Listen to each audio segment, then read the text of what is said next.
Hello everyone, मी पुन्हा एकदा तुमच्यासाठी एक छोटासा बर्थडे व्लॉग घेऊन आलेले आहे। तर आम्ही सगळे बाबांचा बर्थडे सेलिब्रेट करण्यासाठी निघालो। त्याच दिवशी सकाळी मामांनी विहिरीच्या पाणीपूजनाचा कार्यक्रम ठेवला होता। तो खूप छान पार पडला। त्यानंतर आम्ही सगळे असं गप्पा मारत बसलो होतो। शेतामध्ये हा कार्यक्रम असल्यामुळे खूप छान वाटत होतं। त्यानंतर आम्ही आराम करण्यासाठी शेतामधून घरी जाण्यासाठी निघालो। सगळेजण खूप थकलेले असल्यामुळे सगळ्यांना आरामाची खूप गरज होती। थोडासा आराम झाला, त्यानंतर दुपारचा चहा बनतो तोपर्यंत आईंनी मिमिक्री करायला स्टार्ट केली। मला माहीत नाही त्या कोणाची मिमिक्री करत होत्या, पण खूप हसायला येत होतं। खूप सगळ्यांनी एन्जॉय, खूप मज्जा आली, खूप गप्पा झाल्या, गमती जमती झाल्या, जुन्या नव्या सगळ्या आठवणी सगळ्यांनी सांगितल्या। खूप छान वाटत होतं सगळ्यांना एकत्र आणि आनंदी बघून। ते म्हणतात ना, खरंच जगातील सर्वात मोठा आनंद कुटुंबासोबत राहण्यात आणि कुटुंबासोबत प्रेम वाटण्यातच आहे। पूर्ण जगात कुटुंबच अशी एक जागा आहे जिथे माणसाला शांतता मिळते।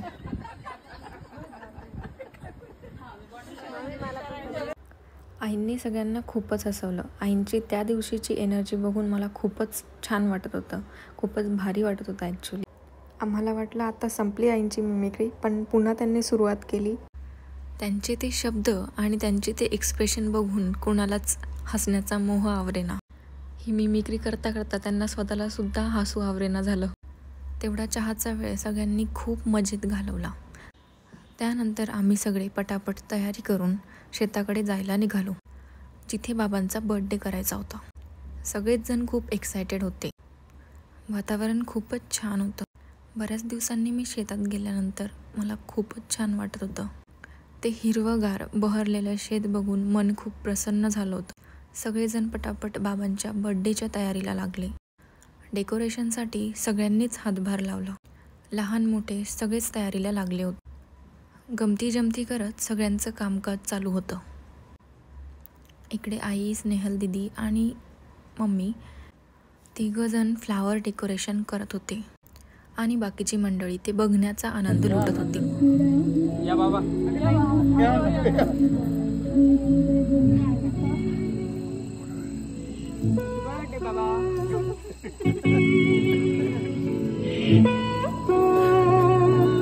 मेरे पापा उंगली पकड़ के तूने चलना सिखाया था ना, बाबा मैं तेरे मन का टुकड़ा हूँ, तेरे दिल का एक बार फिर से दहलीज पर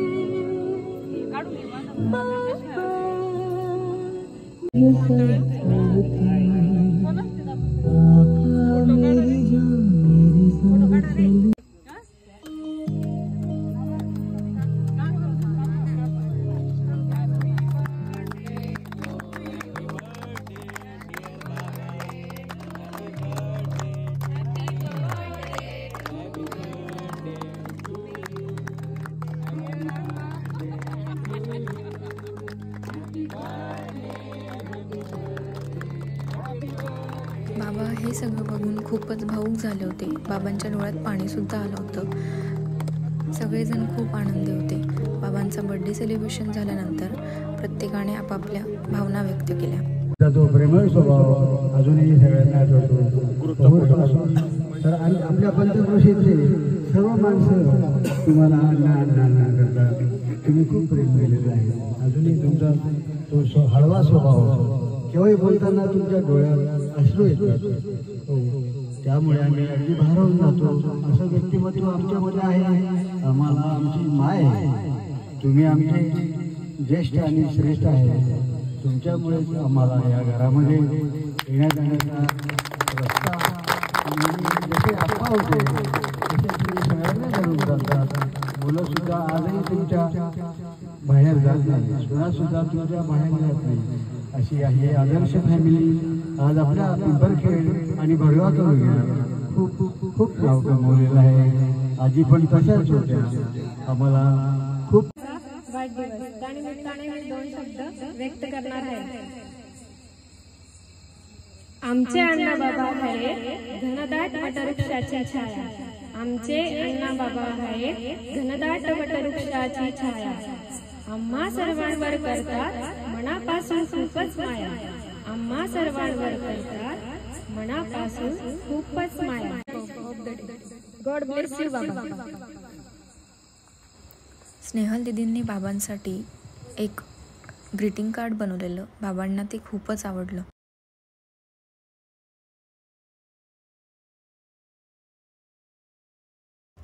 अशाच प्रमाणे प्रत्येकाने बाबांना यूज होतील, त्यांच्या कामात येतील असेच गिफ्ट दिलेत.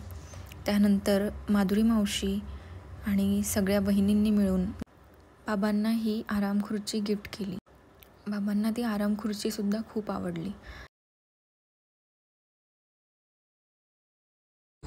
समृद्धीची फुलं ज्यांच्या जीवनात सुगंध दरवळतात, ज्यांच्या आनंदाचा बगीचा सदैव बहरलेला असतो, राग, लोभ, मोह आदी पंचमहाभूतांच्या पलीकडे पोहोचलेल्या प्रेमाचा ओतप्रोत भरलेला झरा म्हणजे अण्णा. आज त्यांचा वाढदिवस. वयाच्या या उंबरठ्यावर नातवांना अजूनही त्यांचा स्पर्श हवावासा वाटणं, मुलींना अजूनही त्यांच्या कुशीत शिरण्याचा मोह व्हावा आणि जावयांना अजूनही त्यांचा आशीर्वाद मिळावा अशी इच्छा असणं ही फार मोठी गोष्ट असते. यांचा लख प्रकाश खरंच यांचं जीवन प्रवासाचं आपण कणभर जरी अनुकरण करू शकलो तरी यशाचं शिखर नक्कीच आपल्या पायाशी पाणी भरेल. अण्णांना वाढदिवसाच्या हार्दिक शुभेच्छा. अशा प्रकारे बाबांचा वाढदिवस खूप छान साजरा झाला आहे. त्यानंतर सगळ्यांनी जेवणं केली, नंतर गप्पा टप्पा झाल्या आणि मग सगळेजण घरी गेले. नाती कधी आयुष्यासोबत चालत नाहीत. नाती एकदाच जोडली जातात आणि आयुष्यभर नात्यांसोबत आयुष्य सुरू राहतं. घरात एकत्र राहणे म्हणजे कुटुंब नाही, एकत्रित जगणं आणि सगळ्यांची पर्वा करणं याला कुटुंब म्हणतात. Thank you so much for watching.